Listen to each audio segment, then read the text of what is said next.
प्रीति please ये काम करो ना। हाँ लेकिन हम कैसे कर देखो ताकि कुछ ज्यादा ना करे के हा बहुत छोट सा काम है। हमके एगो और प्रोड्यूसर के जरूरत है। हाँ सोचनी तहके बनाइल जाए सब मिलके कुछ बड़ काम कइल जाए। तू साथ ना देबू दे देना प्रीति प्लीज। हाँ दे देना प्लीज।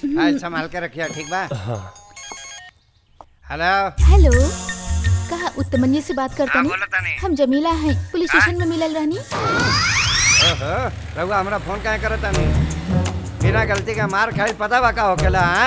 जिंदगी में पहली बार केहू हमार चमड़ी उधड़ले बा।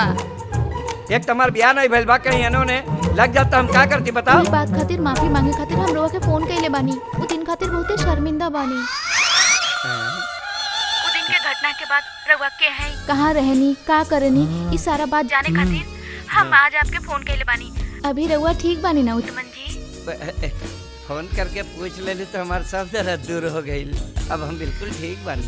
हमके बहुत खुशी भइल। सच कहीं तो और याद बहुत आवेला। जब से हम रघुआ के देखले बने हमरा नींद ना आवता। हमके भी। हम आपके बाद में फुर्सत से फोन करब फिर बहुते बात कल जाई। ठीक बा जा।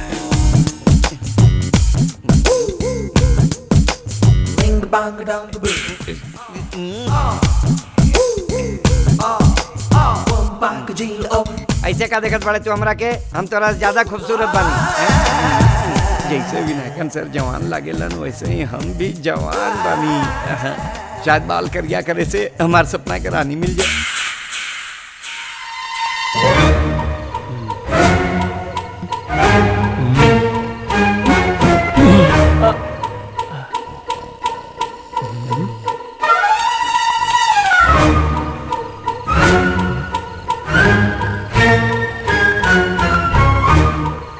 हेलो प्रीति तू सुतल पड़ू का फोन करे के हाँ भूल गई का।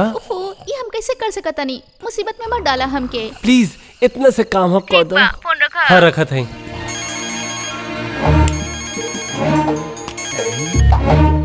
हेलो के बोला था? सो रहल बानी का। ये समय कोई सोई न तो का करी। आपकी बात तो सही बा लेकिन हम भी का करी। जब से आपसे बात भइल बा ना ई जमीला नींदे उड़ गई। जमीला रउआ भी तो कुछ बोली ना। अब हम का करी हमरा के कुछ बुझाइते नहीं खे। ओ बात के लिए इतना मुश्किल काम भी नहीं बहुत थे। मुश्किल बा हमरा खातिर। कल हमरा अपने सपना की रानी से मिले जाके बात तो सुने की तो पड़ी है ना। कल के रानी उ के हा? अरे उ वाली रानी नहीं बोरी वाली के एगो क्लाइंट भी है हमार रानी।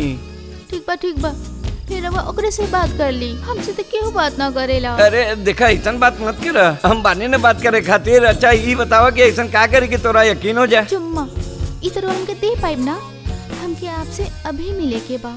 कहाँ पे इतना रात के ना अब इस तरह मिल सके नहीं। ओही जाना अपन टेरिस पे जाके देखी रउआ खातिर एगो अच्छा सा सरप्राइज बा। का टेरिस पे? हमरा टेरिस पे जाके देखी ना कहे ओइजा जाए से डर लगा था। डर हमरा ना लगेला डर। तो ठीक बा जल्दी जाए टेरिस पे।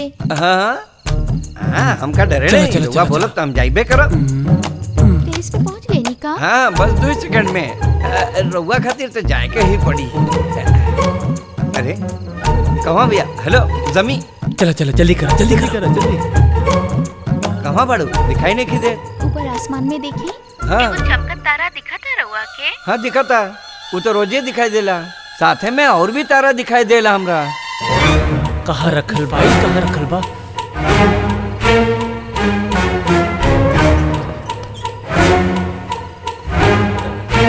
इहो नहीं थे।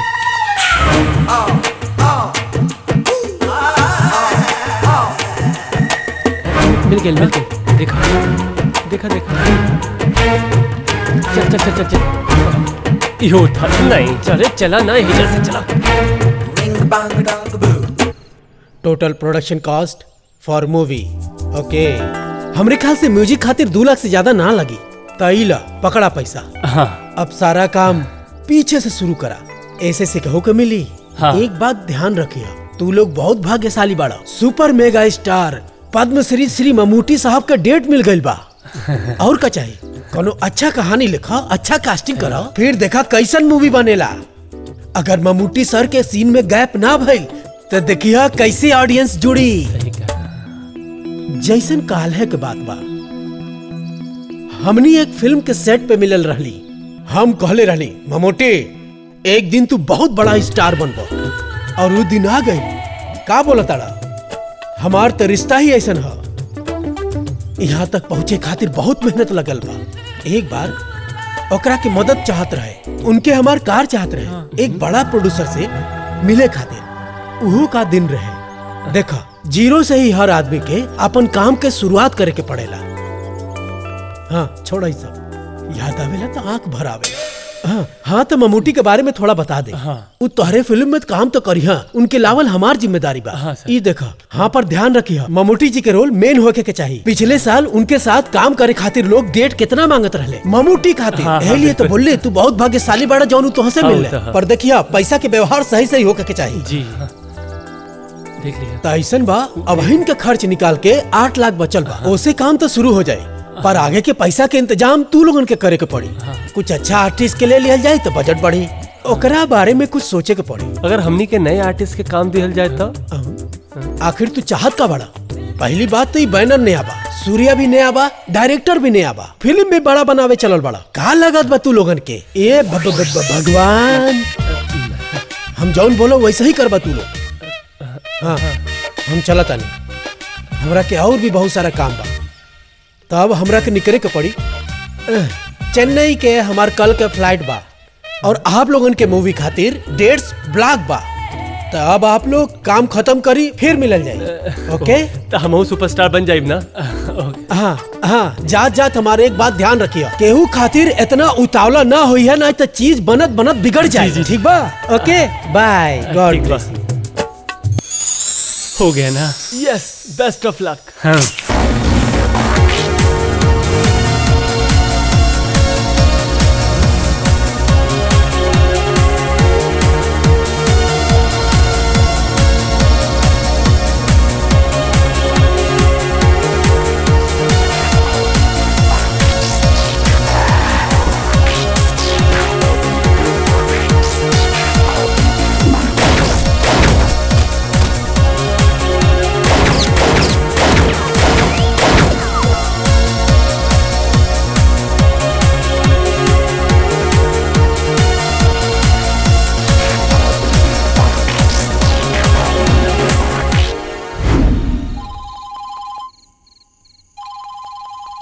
अरे जरा फोन तो उठावा यार। फोन उठा के हल तक निकले वाला बाना। हर महीने में 10 लाख पे 10,000 के ब्याज चढ़ल जाता ओकर का। और पर अब तई ले ही ले बानी और हम दोनों शामिल बानी, हल निकालल जाई ना। का हल निकल बा तू यार? एजे हमार घर दाव पे लगल बा और ताके मजाक सुझता है। हमारू मतलब बिल्कुल ना रहे सूर्या, ऐसन फोन से तू परेशान मत होगा। सूर्या, हमनी के कौनो रास्ता जरूर निकाले। का रास्ता निकल बा तू यार? अगर हमनी के पैसा ना दिहल गई समय पे तो पता नहीं का हो जाई। इस समय के कर मैसेज है के कर? आप लोग हम पे भरोसा कैनी और हमके 8 लाख रुपया दीहनी, ओकरा खातिर बहुत बहुत शुक्रिया। फिर मौका मिलल तो जरूर मिलल। लागत पैसा डूब गई। अरे उठा सूर्या, खुद के संभाला। अगर तहके कुछ हो गई तो हम कैसे जी पाए? भसी भैया हमनी के कचुम्बर बना के खा जाई है पूरी तरह। ये ऑर्बिट खा ला, टेंशन कम हो जाए। देखा, ये ऑर्बिट जोन है ना, एकरा खैला से दिमाग एकदम शांत हो जाला। वैसे ने तू सब कुछ बता, शांति मिल जाए यार। श्री शंकर हमार लगा देले बाड़े। और हाँ, सस्ता हम बिल्कुल बता दे, लेकिन अभी हमारे पास ऑप्शन 2 बाकी बा।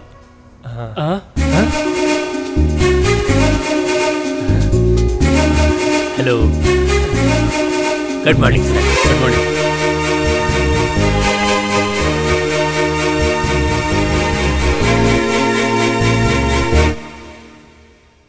कहानी कहाँ तक पहुंची? कहानी रेडी हो गई बा, बस स्क्रिप्ट के काम बाकी। रेडी करके मिला हमसे, ठीक बा? हाँ हाँ हाँ हाँ।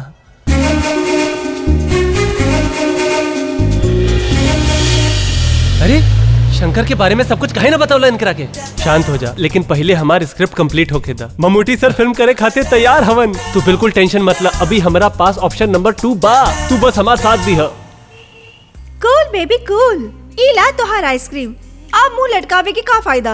हमरा तो समझ में नहीं आवत कि ऐसे कैसे बेवकूफ बन गईलू तू। अब बोल भी का सकेनी, पैसा ले भी लेनी और डूब भी गईल, पता ही ना चलल। पता नहीं फिल्म बनी कि ना बनी। अच्छा मनु, तू हमरा से उस दिन कहले रहला ना, वो शूटिंग पर तोरा के आर्टिस्ट के कास्ट करे के पड़ी। तू कितना परेशान रहलू ओकरा खातिर। बॉलीवुड फिल्म करबू बॉलीवुड हॉलीवुड के बात छोड़ दा, पहले खुद तक कुछ नीतू, करा। हाँ ये फिल्म इंडस्ट्री के प्रोसेस में ऐसा छोट छोट बात होते रहेला। मूवी तो जैसे तैसे बनिया जाई, का कहत हो वैसे इस सिचुएशन से भी हमनी के निकल जाइल जाई अगर तू मदद कैलू तो। नीतू और सूर्या एक दूसरे से प्यार करेलन, ई बात तो मानत हो ना तू? हाँ बिल्कुल। तो नीतू अगर कौनो मुसीबत में रहत त का सूर्या ओकर मदद ना करत? वैसे हमनी के मुसीबते में बानी और तू लोगन के हमार मदद करे के ही पड़ी। हाँ। वैसे ऐसे निकले के हमरे पास एगो तरकीब है। कुछ दिन खातिर सूर्या के भैया से हमनी के पैसा ले सकत हैं। ऊ पैसा दे दिहले, समझा हमार परेशानी खत्म। एक खातिर एगो काम करे के पड़ी, बस भैया से शादी के बहाने पैसा लेवे के पड़ी। का? ऐसे बढ़िया कौनो रास्ता है तो तू बतावा। तू लोग काहे भूलत हवा? एकर बाबूजी मलेशिया के बहुत बड़ बिजनेसमैन हवे। अगर ई चाहिए तो इनकरो बाबूजी हमनी के फिल्म में पैसा लगा सकीले। हम तो ई कहत हैं कि लोग तो प्यार के नाम पे सब कुछ लुटा देवेलन। What do you mean? I mean what I से। ये देखा का फिल्मी आइडिया। सूर्या मानर की नीतू तोहार गर्लफ्रेंड है और शादी करे के भी जरूरी बा, पर मनु जे अभी कहनी वो हमरा समझ में नहीं आवत। भूल जा कि हम तोहार एकरा में साथ देखा देब। हमरो शौक नहीं है कुल करे के। सूर्या तू काहे चुपचाप बैठल बड़ा? तू तो जाने ला ये सब गलत बा। हम हूँ समझत हैं कि कुल गलत है, पर का करें सिचुएशन ही ऐसा है। समझ में ना आवता कि मुसीबत से कैसे निकलल जाए। ए सब कुछ बर्बाद हो गई बनी तू। सिर्फ नाटक ही तक करे क्या वो कुछ दिन खातिर, बस उत्तमन वकील के संभाले क्या। मुश्किल है हमें पता है, लेकिन प्लीज